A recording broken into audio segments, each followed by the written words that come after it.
বাংলাদেশ সীমান্ত ঘেঁষা মিয়ানমারের বন্দর শহর মংডুতে বিদ্রোহী ও জান্তা বাহিনীর তীব্র লড়াই চলছে।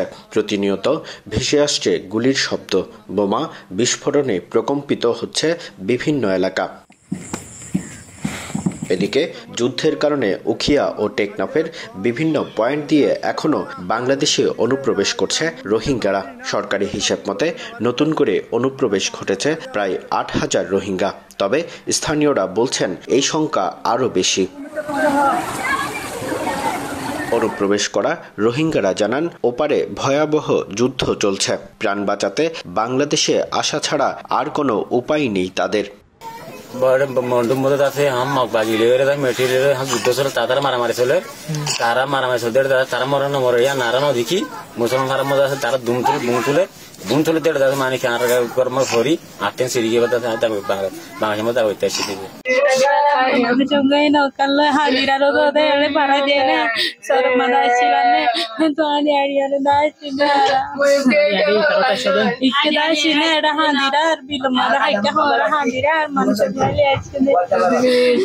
স্থানীয়দের দাবি, দালালদের মাধ্যমে অর্থের বিনিময়ে ঢুকছে রোহিঙ্গারা।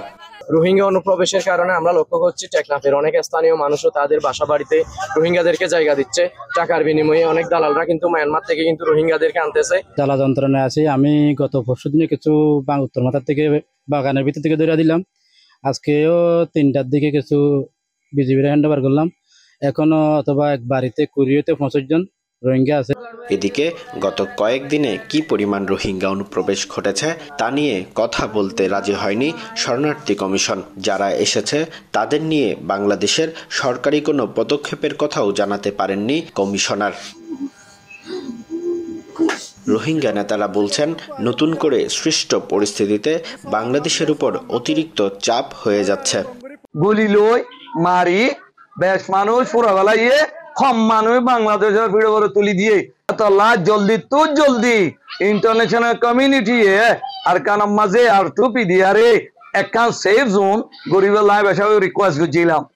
সীমান্তে নজরদারি বাড়ানোর কথা বললেও কিভাবে এত রোহিঙ্গার নতুন করে অনুপ্রবেশ তা নিয়ে কোনো বক্তব্য পাওয়া যায়নি বিজিবি বা কোস্ট গার্ডের। নির্ভরযোগ্য সূত্র বলছে, কমপক্ষে আরও ৪০,০০০ রোহিঙ্গা বাংলাদেশে অনুপ্রবেশের অপেক্ষায় আছেন। সৌরভ দেব, দেশ টিভি, কক্সবাজার।